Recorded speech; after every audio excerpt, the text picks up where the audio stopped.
Okay, sorry, let me share. Wait, I think I'm sharing the wrong screen. Wait, do you guys see my?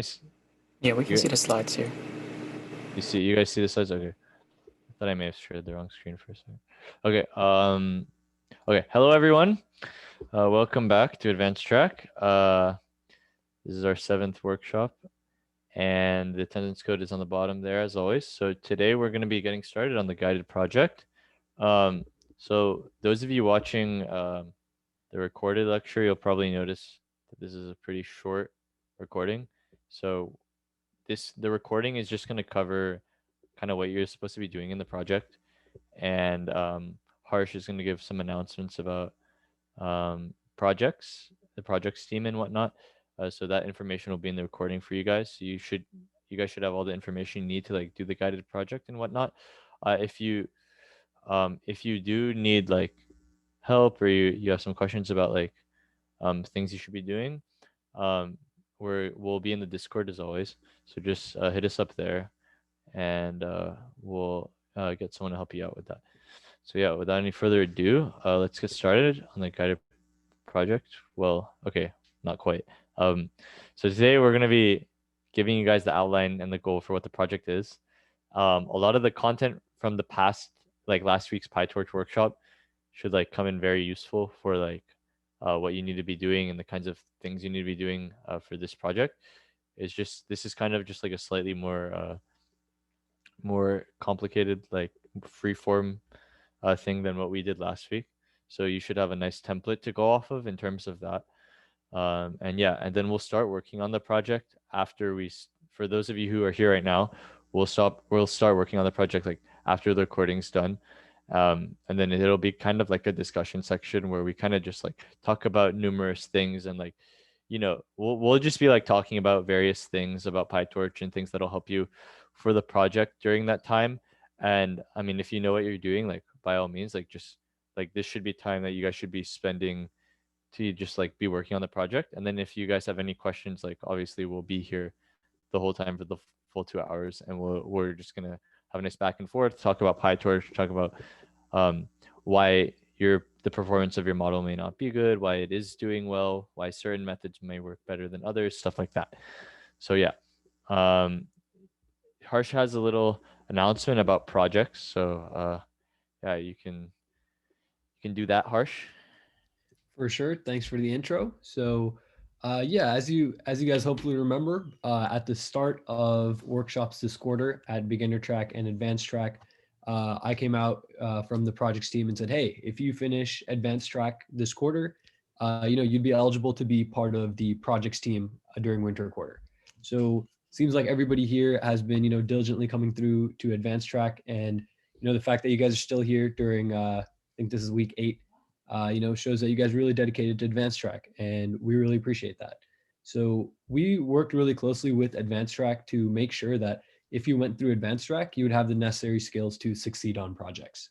And because of that, I wanted to come here today really quick and just plug our projects application.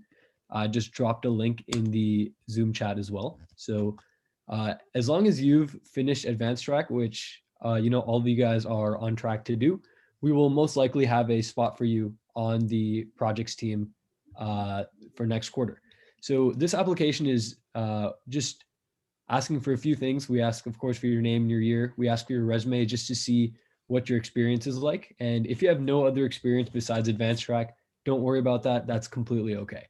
And we also ask you for how familiar you are with a few of the core concepts that were covered in advanced track and will be used in the projects team next quarter. So if you guys are interested in being on projects, please, just take 2 minutes and fill out this application form whenever you get a chance. We've worked really hard to make sure that projects will be very inclusive for the next quarter, even if you don't have a ton of experience. Jay asked a question in the chat, what's the deadline for this application? Yeah, so this application is going to close in about 2 weeks. So, please go ahead and, seeing you need permission, this form can only be viewed by users in the owner's organization. Let me go ahead and change that real quick. I think you need to be logged in with your UCLA Gmail in order to access this form because we wanted to make sure that this was limited to students at UCLA. So go ahead and log in with your UCLA email. If you still have any issues with that, feel free to, just hit me up on Discord or whatever, and we'll get that sorted out. But yeah, with that said, do we need to put that we took advanced track in the resume? No, not at all. We'll just be checking with Paymon, Justin, and Ben, about who came to advanced track because the group is pretty small, so they should be pretty familiar with who's been here. So no need to put that on there. So yeah, like I was saying, if you're interested in being on projects, and I would highly recommend everybody that's completed advanced track to move forward onto projects. So if you're interested in projects, please go ahead and fill out this application. And yeah, really excited about next quarter and looking forward to working with all you guys. Thanks, Paymon. Yeah, one other thing, Harsh. So what about the people who are kind of watching the videos afterwards? Yeah, that's no problem at all. We just want to make sure that you've gotten through all the advanced track material, whether you're coming live or whether you're coming to, or whether you're watching the recorded sessions on YouTube. Either is completely fine with us. We just want to make sure you've gone through all the material. Yeah, so don't worry about it if you guys, because I know we actually have decent viewership on the videos, so don't worry about that. You're still free to apply. Yeah. Um. Okay, is that it, Harsh? Yeah, that's all. Thanks, guys. Awesome. Thanks for hopping in. Okay. Yeah. So that's projects. I am confident that at least a few of you guys are very interested in that. So that's cool. So let's talk about the project. Okay. So your task is to build a CNN multi-class classifier that can work on the CIFAR 10 dataset. So yeah. So you're gonna be like, what's the CIFAR 10 dataset? I forgot what a CNN is. What's a classifier? Okay, hopefully not that. But yeah, but I mean, part of the journey here is you guys exploring these things and learning about the CIFAR 10 dataset and learning how you can structure a nice CNN using the PyTorch tools that we've discussed and some new things that you guys are gonna have to like uh, look up on your own in the documentation. So yeah, what you guys should do to get started is so you can do the whole project like in the code blocks like with Jupyter Notebook. So create you guys should create like a new IPy notebook file in whatever directory you want, and make sure of course your conda environment is activated. So if you guys installed all the packages that we talked about, um, which you should have done by last week anyway, then you'll have everything you need. It's just the basic PyTorch stuff that we worked with last week. Um, so yeah, you should just make a new notebook file, and then you can kind of start doing the whole project there. So yeah, a lot of the stuff like is gonna be pretty similar like structure slash like idea to what we talked about last week. So that should be a good reference for you guys. Like you guys should be able to see like what should I be importing? How do I how do I import the data set? How do I download the data set? How do I load that into a data loader? Stuff we talked about last week. That kind of stuff is like all the same. The main differences are going to be um, the actual implementation of like the model itself. Because last time we used just like a densely connected, fully connected network. This time we're going to be using a CNN. Now, what's interesting about this, yeah. So what's interesting about this is that like we're not giving you like too many rules, right? So like if you guys remember, like when we talked about the CNN workshop, there's a lot of flexibility that you have in terms of how you organize your sub modules to create the kind of architecture that you guys want to create, right? So you guys can create like any sort of model architecture that you want as long as you're making use of like convolutional layers and feature maps.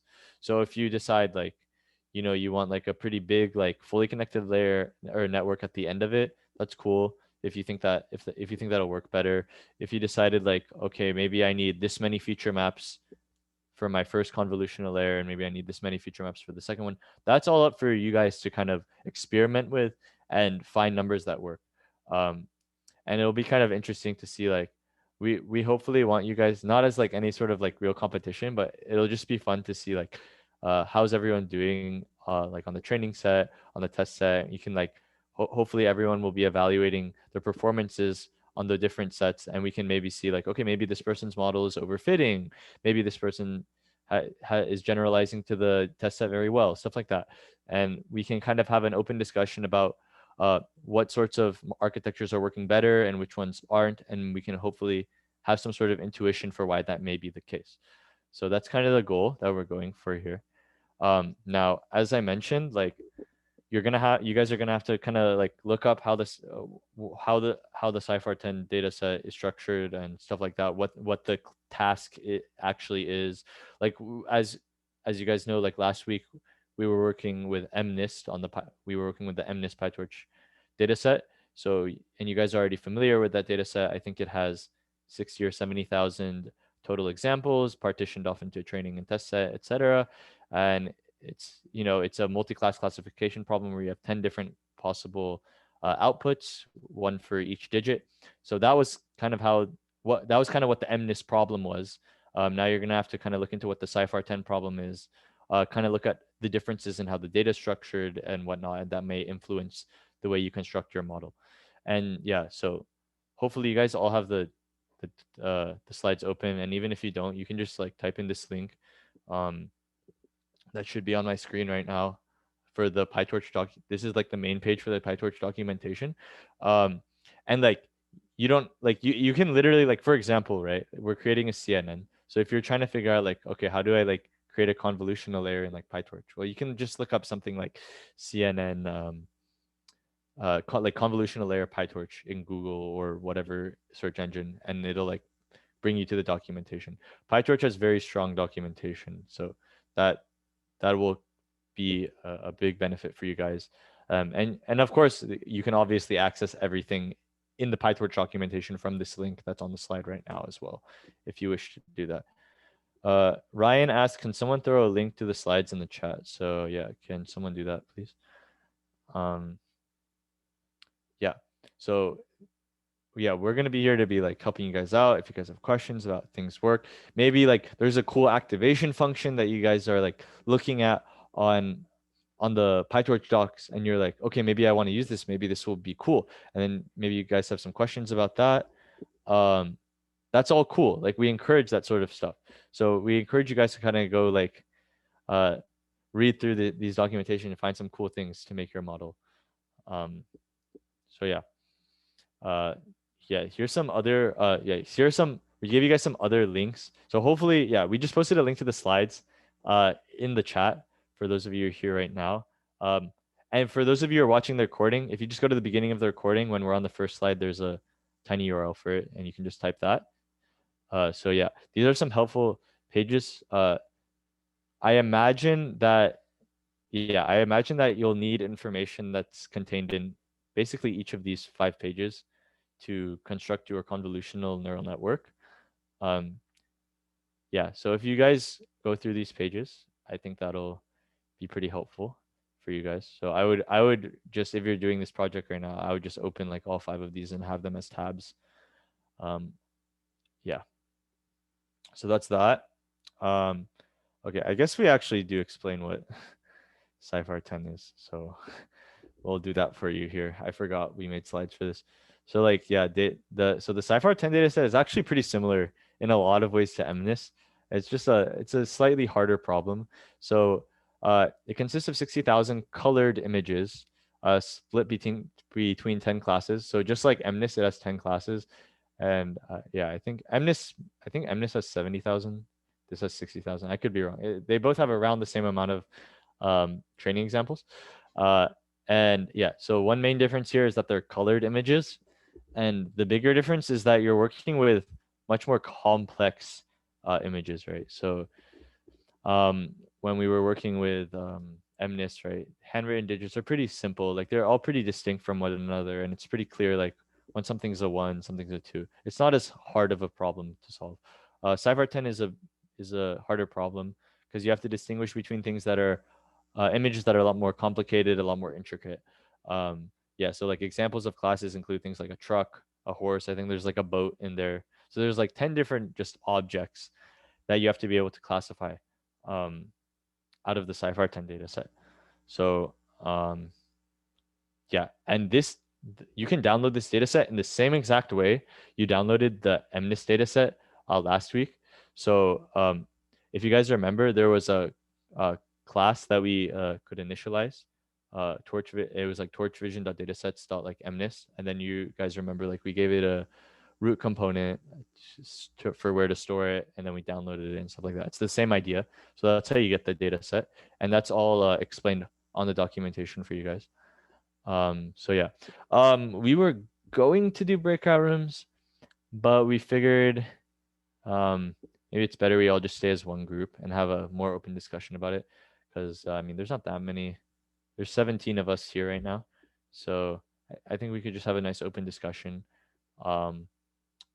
So yeah, you guys are free to get started, I guess. Now let me make sure there's nothing else. Yeah, so I mean obviously I just said a lot of stuff.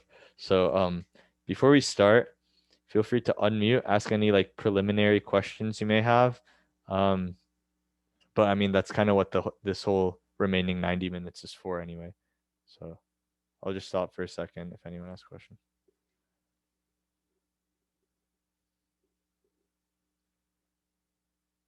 Okay, that's fine. Oh, someone unmuted. No, that's Ben. Okay. That's me. I was just gonna say that I'm gonna stop the recording soon. So if you guys don't want to be recorded, asking your questions, then in a couple moments I'll be pausing it. Yeah. Okay. So don't leave.